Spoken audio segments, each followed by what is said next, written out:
জগিংয়ের জন্য বের হয়েছিলাম, ওই পাহাড়টি চোখে পড়লো।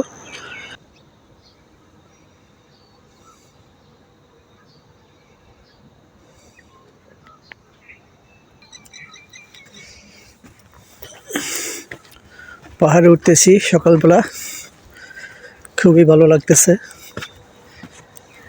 ঢাকা শহরে এরকম পাহাড় পাবো কল্পনা করতে পারিনি। সুন্দর মাটির রাস্তা, পাহাড়ের উপর একদম উঠে গেছে। আরে আমি শীতের সকালে জগিংয়ের জন্য বের হয়েছিলাম, ওই পাহাড়টি চোখে পড়লো, পাহাড়ে উঠছি আমি।